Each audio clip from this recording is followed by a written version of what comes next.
Hello, friends of Fostering Hope TV. Hi, this is Dr. Echo, and I apologize. We've been having some technical issues, but here we are. So I have an amazing guest, Miss Lindsey Sherwin, with me today, who is creative arts extraordinary teacher, and I will let her introduce all that she is to you. So, without further ado, thank you again, Miss Sherwin, for coming on the show today.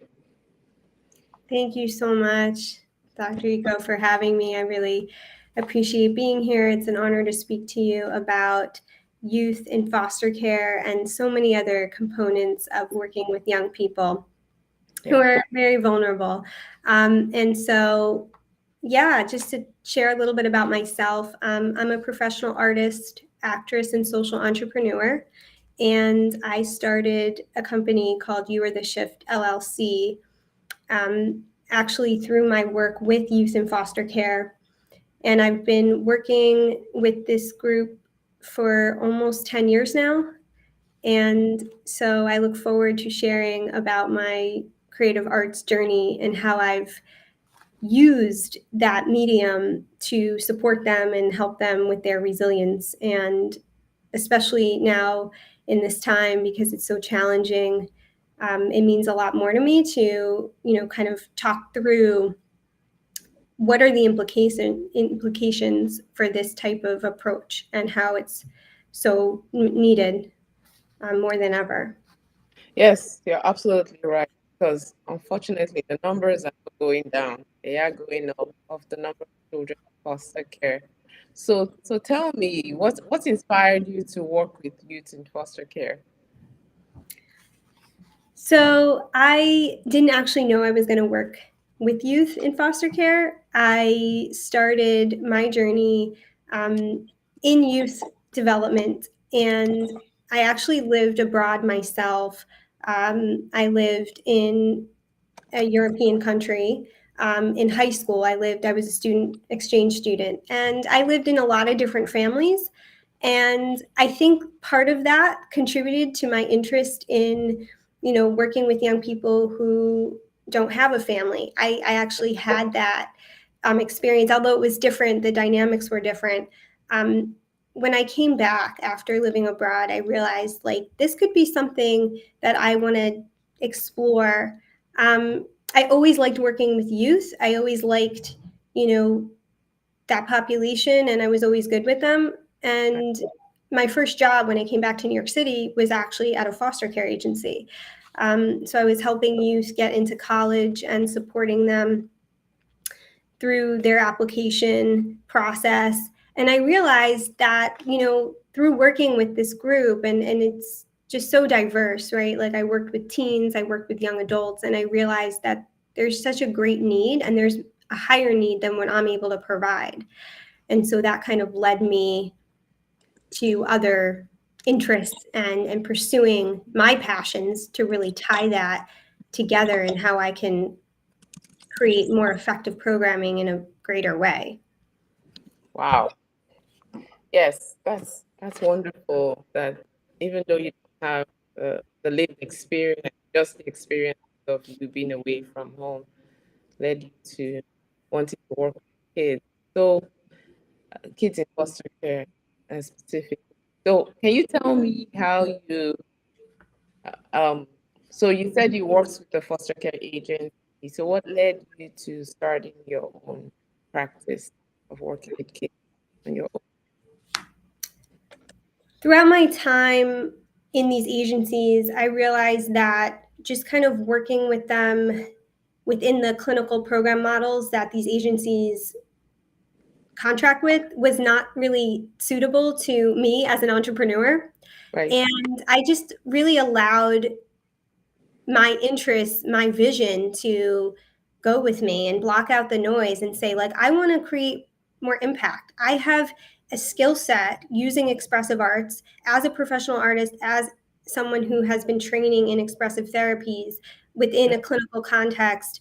I realized like I can create something sustainable within these organizations and within this sector. And there's really a high need for it because a lot of these Hmm? agencies do not implement alternative, what we call alternative programming, Right. alternative psychotherapeutic programming. And so for me, it was either like continue to keep working within a system and doing the same type of job or create your own job. Mm. And that's something I'm happy to talk more about. Yes. Yes, let's talk about that. Creating your own path where there's none. Yes. So what gave you the courage to do that? Well, I think that, I wanted to implement an innovative and new strategy of investment within youth programming. And expressive therapies is very new, especially within the psychological or clinical world, where there has to be something proven most of the time to work with kids in foster care. Like it's Right. usually evidence based. And so other people have created art programming for them. I'm very fascinated with the stories, with Mm. understanding the fuller story. And that's kind of where I develop my model, which we can talk about as well. But I just noticed this pattern of feeling like I was stuck and I wasn't doing enough. And I think it was really a combination of my passion, my knowingness that I can do this, and the need that I saw, especially among older youth in foster care. Right. Um, there's just no sustainable, from my experience, the limitation on sustainable programming that um, inspires youth to express themselves in a different way is not in place. And so that really allowed me to say, I want to do this. So it was also another piece to that is the conviction that I can do this, that I have something to offer, something of value. And I think that's really how things start. You have to kind of see the need, but also, have the courage to stand up and say, I see a need and I know I can contribute to this. Yes, you're absolutely right. Because same thing happened to me. As a pediatrician, I see the kids in the office, and I was like, "Is this all?" I Mm. I mean, I know it's great to talk to them and treat them and all of that, but I just keep feeling like, can I do more? I think I can. So, without even having any experience in starting a nonprofit, I just decided, okay, so I'm going to put these items together because I keep hearing that they need comforting items. They need something that's theirs because they leave their homes with nothing that's theirs, and so that's what led me to okay. I'm just gonna put that things together in bags and hand it to the kids. I was Mm. like, okay. And then after I remember so clearly after I delivered like 100 bags to our local DHS, and I came out and I said, so what now? And that's when I went on the journey to try and figure out, okay, so how do you put this organization together and how does this thing Mm. actually work? So I completely hear you, and it's so important for us to feel fulfilled, for us to just listen to ourselves and find the courage because we all have it. As there's something that I remind myself about is you feel the fear and you take the fear with you and you keep going because the fear is never gonna leave, right? Absolutely.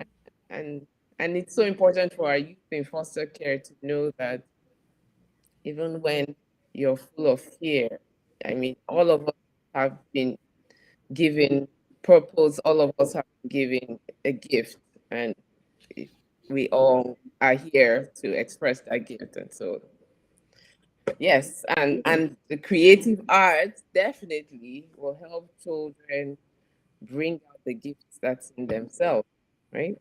Oh, for sure. Yes. Yeah. I And mean, so, can you hmm, tell me a little more about when you say creative arts? Can you be a little more specific about sure. the way what exactly you do? Yeah. Yeah. So, creative arts or expressive arts therapy, I mean, creative arts therapy and expressive arts therapy are just interchangeable terms. But they're very relational and person centered. That's how I practice, and it addresses, social and emotional health issues, clinical symptoms, as well as like anxiety, depression, post-traumatic stress, complex PTSD, any kind of relational issues. I usually use it in that way, and it is a intentional process that creates therapeutic results for youth specifically who have endured a lot of trauma. You can use it with other populations. I also work with artists that want to, use it as a therapeutic process. And, there's a lot of difference and overlap. There's difference, and then there's overlap between Right. how art is used therapeutically and how it's used to create a product. I always preface when working with my clients that this is a type of therapeutic process. So we're not looking at the product. We don't um, need to know the meaning of what you create in here in this space with me. It's really about you expressing yourself and finding meaning, if you wish to, through what you create. So your art is the medium, is the channel for you to understand your story in Mm, a new way and to create a new story, create a new narrative. right. So this is not only to help them, but also to serve them through making offerings. Expressive arts makes offerings, and so that's part of that therapeutic piece where we're not suggesting that you create this image so you can see how beautiful it looks. It's more like whatever you create is perfectly okay because this is a safe space and there's no judgment, and then we can derive meaning and understanding and restoring through that. And actually, that's how I created narrative puzzle pieces, which is the main intervention that I use. That's the 5 to now 7 step model. I kind of added a few steps to really give these young people a way to understand how it works. So, depending on the client, I'll just say, depending on the young person, maybe they want to be there. There's always kind of a reason why someone comes to therapy or comes to work with you. But Right. within my program, within Expressive Arts, because it's not a traditional talk therapy model, we don't just sit and talk about what might be happening. I kind of allow them to make a choice. Do you want to kind of share a little bit with me and then I'll give you an offering to do some art? Or if you're a client who really wants to do, like I've had several older youth in foster care that really want to participate in the project piece. So Mhm. they want to create something and let it be a piece that, they can take with them. And I think all Mm, kids want to have that. Like that's the value of this work of expressive arts, that you can give a gift to someone once they're complete. But some kids just want to be there, do the sessions with you, get the experience, do some art interventions, and then they move on. And then, so I make that distinction and offering for older youth too, who are a little bit more serious, especially when they're aging out. I've had several clients who have really enjoyed that process, and it's really helped me build this. So it's really a with and for intervention yeah. that has kind of um, become greater or has Right. expanded. And you know something? I beg to differ. When you said that maybe there isn't a lot of, I understand that the foster agencies may not be really aware of it, but there's so much research Yeah, backing what you just said, because the brain needs to download all the emotions, all the trauma it's had, all of the pain. And what better way than to, I mean, you often hear people say journal, but this is another version of journaling. If the child doesn't want to journal, mhm, then they can create, they can just yeah, download their thoughts onto the paper in whatever form it takes. I like what you said about no judgment zone, and it doesn't have to have a specific meaning, but it really means something to the child. I mean, it could mean yeah, several things. This is, I'm capable of doing this, which is, they struggle with a lot of self-esteem, like low self-esteem, but now they find that they can create, right? And that right. They self understand themselves. Yeah, Yeah. And that boosts them to be able to do something else for themselves because they've seen that they can. It's us just giving them a chance to realize who they are. absolutely. And what you said, just to kind of respond to what you said about um, the brain science piece and the research, this is bottom up. It's not top down. So it's Yeah. not really looking at the cognitive aspects first. A lot of kids who are Right. traumatized, as you know, can't really process feelings and emotions. Especially feelings that are deeper seated within, emotions are more of like a physical reaction in the raw moment. But um, like to ask a young person who has suffered through a lot of complex trauma and relational issues to talk about that right away, you're really not going to get much. And so this is almost an intervention made for youth who are experiencing that, and all youth, no matter what their circumstances are, because they are able to use the body Yes. and explore through the body, and then kind of the meaning or what we associate with the content of the story, of the languaging of that story, can be processed later. So a lot of times I'll see a lot of kids who this is used as a primer for them. Then they're able to continue with more maybe intensive clinical work. Although that's another Right. conversation because a lot of them don't want to do that.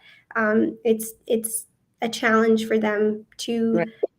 even engage in any type of therapy if it's Right. even being offered or given as an option. Sometimes they can't even find it. Yes. And I like this because it's another form of play therapy, but Yeah. with, yeah, because I see that because I hear kids all the time in my office and no, I don't want to go to therapy. Like, what's that? Mhm. And then when I say, oh, I have a therapist, am I crazy? Do you think I'm crazy? And then they're like, no, like, you see, it's not for crazy people. I didn't label you. It's just helpful. But when you have this component as part of that, I can see how it would definitely enrich the child's experience and helping them open up. Yeah.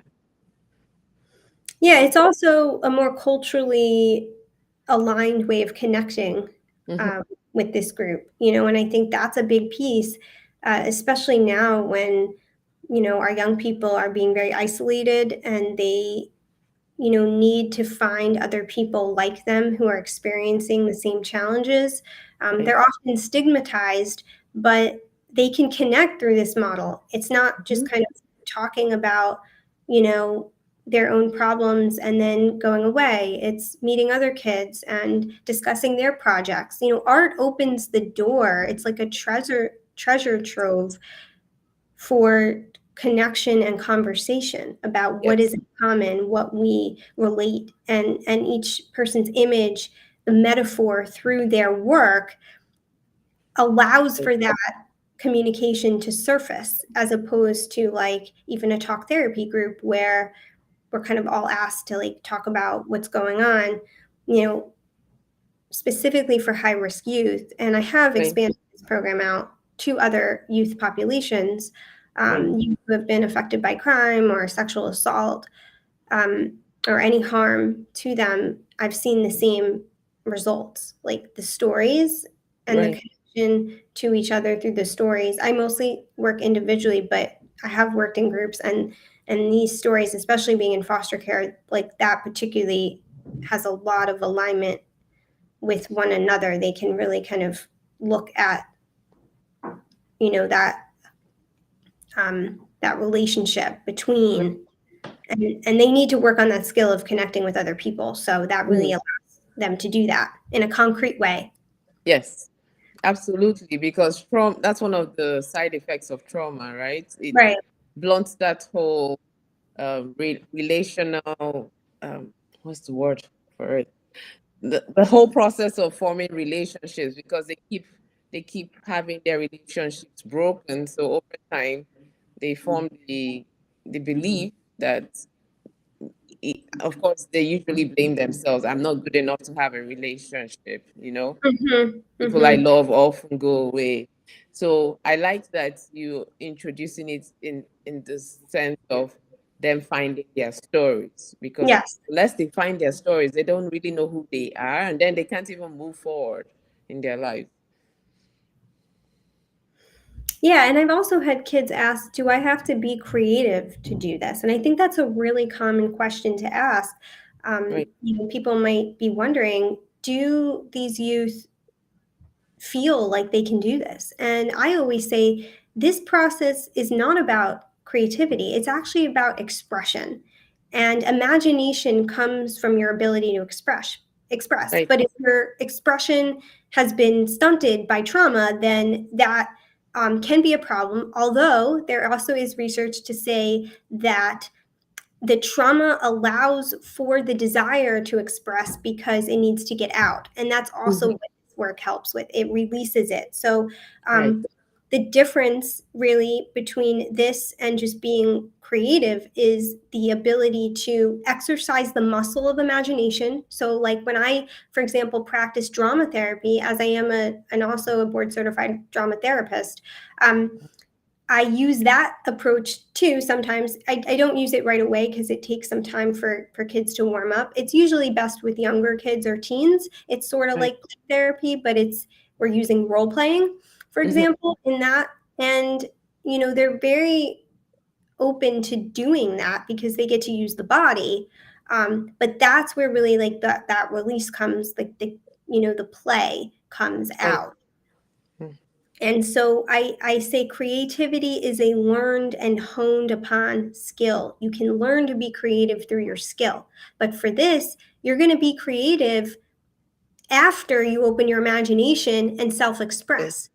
And so Right. artists can take that with them as well. The creativity comes from the ability to open up and expand your imagination. And when you've gone through a lot of difficult times in life, and we all have in our own way, but when it's continuously stacked on top of one another, which causes the complex acute or chronic trauma, right, it's Right. harder to do that. But they can do it. I've seen some wonderful pieces, and I never kind of evaluate the pieces. We don't do that in expressive arts. But if you were to look at them, you could see, like, where is this coming from? Where is this beauty coming from? And it's coming from the pain. Mm-hmm. Yes, absolutely. With pain, out of pain comes beauty if you let it. Right. And so, Yeah, what you're doing is giving them a safe place to let it become beauty, exactly. and I Yes. love it.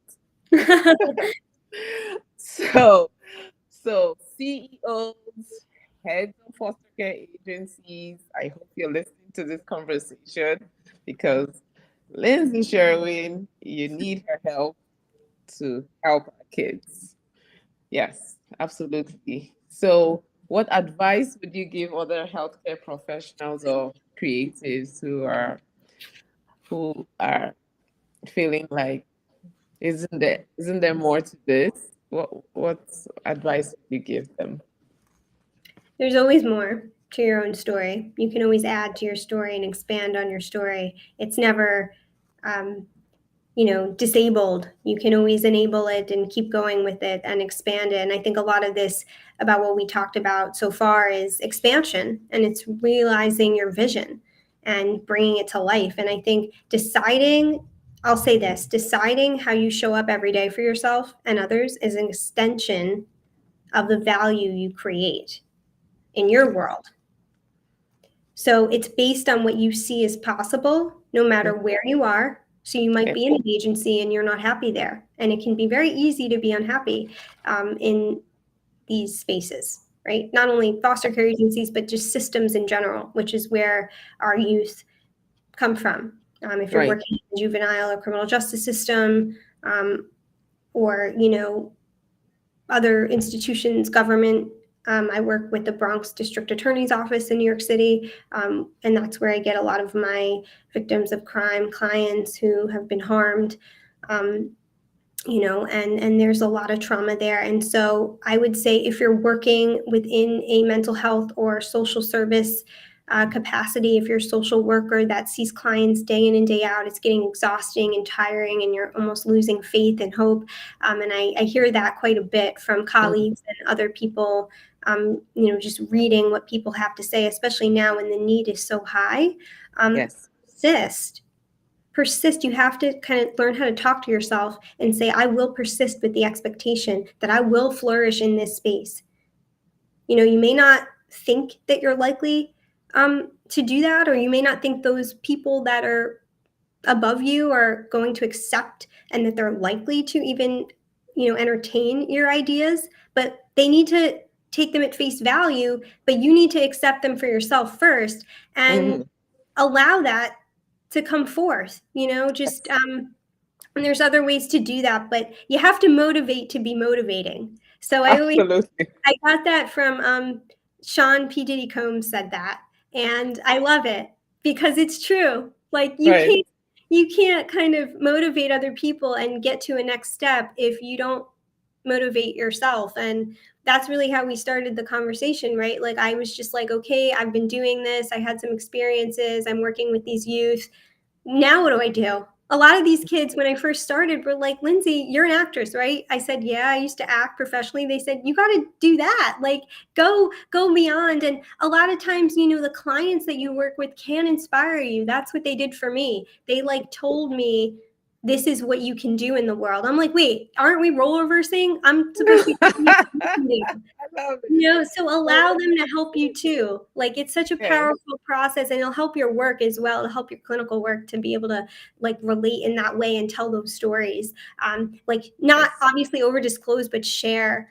So be open to sharing. Like that's Mhm. another piece of advice I would get. Be open to sharing and talk to people about what your goals are. Obviously be organized about them, but when you're ready, and that's basically what I did when I was ready, I approached people in the agency and I kind of said like this is what I am doing now, and I created the first mental health program within the facility that I work, which is basically an extension or a section of the nonprofit. Right. But they didn't have that before. A lot of my clients say, not to get off topic here, I just want to share that like a lot of my clients who are older, if you're working with older or transitional age youth, Right. they've never had a service like because there's a big concern, at least within New York City, and I'm sure in other cities too across the country, where older youth who are transitioning, like 18 plus, they have Mhm. to enter the adult mental health system and they don't know where to get support. Like, we're not even talking about therapy, like, even just where they can go to talk to people. Right. If there's over 400,000 children in foster care in this country, and more than half are not being seen, like so really advocate for that. I would say advocate if you know that that's a need and this is a population you really want to work with. Use your information and your knowledge to do that. Right. And Absolutely. Yeah. yeah, so be sincere and direct in how you implement your vision as well. Like be really clear about what you're looking for. Yeah. Um, So, yeah, what you've said is absolutely critical because I've started working with organizations as well, working with staff that work with children, even behavioral health, because I realized I can talk all day to the children. Yes, mhm, I can talk to the foster parent. What? Who's talking to the staff? Who's taking care right. of both the foster parent and the children? So I was like, you know what? They need help because what you described can also be termed as secondary trauma. So if you as staff have been traumatized and you don't deal with your trauma, and now you're every day in front of the kid who's been traumatized, the foster parent who's also secondarily traumatized. So then you have no respite, like everything around you is screaming trauma. So Absolutely. it's so important for the staff, the adults uh, who are taking care of the kids, to they themselves work on their own mental health, Mhm. work on their own thought process, which is what will help them move from being traumatized to thrive. And that's the only way you can actually take care of the kids in your care. So, Yeah, it starts from within. It really starts with how you take care of yourself and your inner world. And that's really, all of this is about creative ability too, because what you see in the world is an extension or a facet of what you've been able to create in your mind. And so that's a part of you. That's your inner world. Your mind is your inner world, how you talk to yourself, how you treat yourself. That increases your resiliency as well. So it right, depends on your thinking and through your work ethic. Like I worked really hard. I'm not going to lie. Like I kind of said to myself, well, the work ethic to do this within this system is particularly hard where I'm based. Maybe in other states it's more open minded. I think New York State is very so. Also keep in mind where you are if you're working with system involved kids because and my clients have commented on this as well. Like it's a very with other things that they're trying to do in New York State, it's a very red tape, bureaucracy ridden state. And so a lot of things that happen here are based on like, can we sign this paper? Can we approve it? And like if we're kind of I just want to share with those who are watching about that there's an element of spirituality here. I'm not talking about religion. I'm talking about like this other space that you can enter where you can create the circumstances that define your life. If you want to call that manifesting, or if you want to call that ritual, and like writing in a journal each day, this is going to happen. Like I do that, and I think it's a really helpful piece of advice to try. And I've had my professional mentors also advise me to write it down, write your goals down, right? And the more you write it down, they will, as we say, manifest or come to life in the outside world, in the, 3D world that we're living in, like what we see. And so I think it's hard to see it, but if you see it for yourself, it will get there. yeah, And that's how you build relationships too. And I think the relationship with self, but also extending that and branching that out to other people, so they can feel that, like feeling right, your energy. And it's a hard thing to learn because you have to be driven by something greater than yourself to make it happen. So absolutely, we're not talking about a skill that you can kind of say, okay, well, if I write these things down, I'll have it. It's how you think about it, how you talk to yourself, the routines that you go through each day, the patterns that you develop.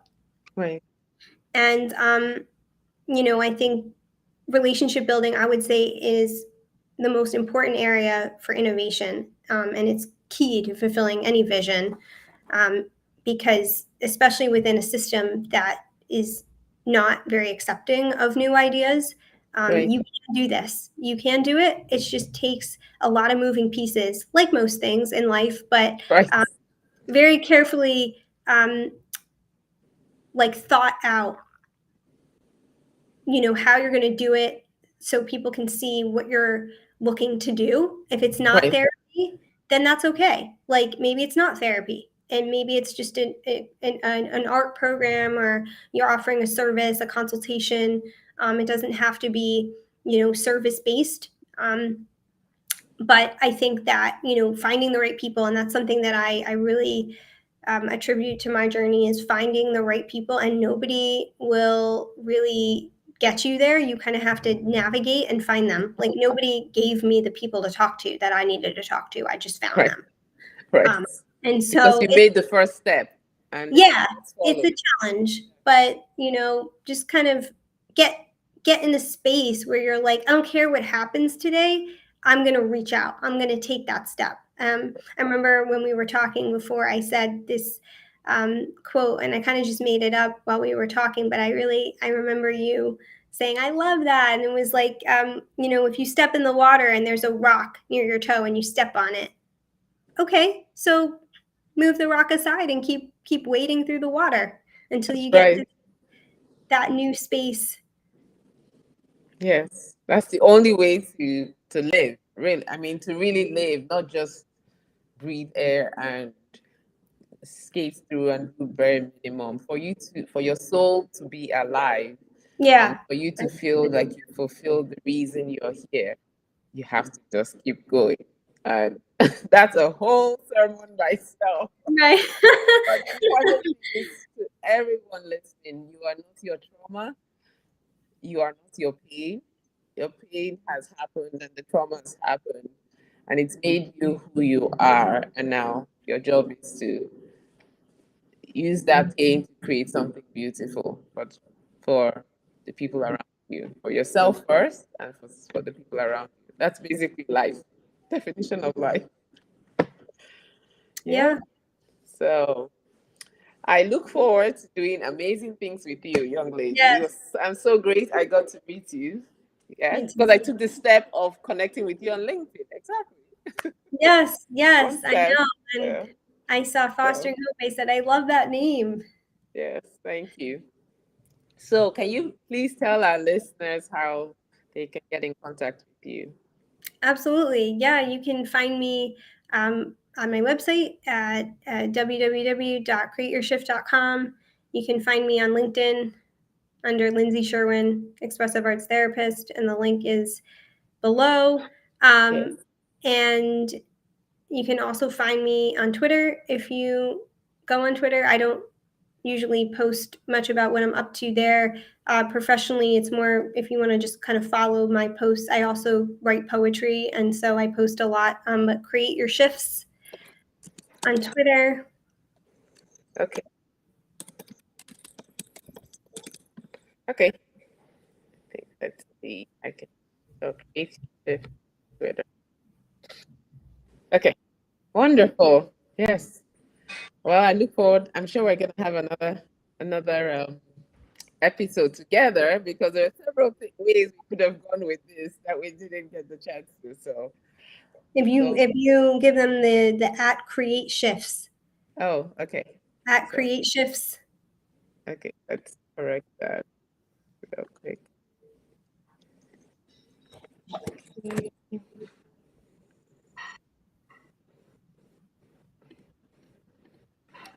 Okay, does that work? Yeah, I Okay. mean, if they look at Create Your Shift and then they can kind of the at it would be at Create Shifts. Oh, at create shifts. Okay, sorry Yes, about that. that's okay.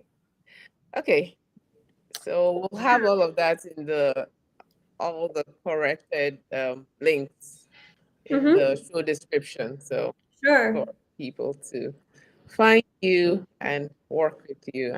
Thank you so much for the amazing work you're doing, for saying yes to yourself and for not staying in comfort zone, right? And just pushing yourself to fulfill the reason you're here. So thank you so much. Thank you. Yeah. So been a pleasure. I hope everyone learned as much as I did today. And please share this with your friends and your colleagues who work in the child welfare, behavioral health services, because our children need all the help that they can get. This is foster care month, but it shouldn't Yes. just be 1 month, right? It should be every day. We're doing our best to take care of our kids, and helping them be creative is the very least we can do. So let's get our kids all the help we can, okay? Everyone, thank you so much for tuning in today, and see you on the next episode of Green Hope. Bye.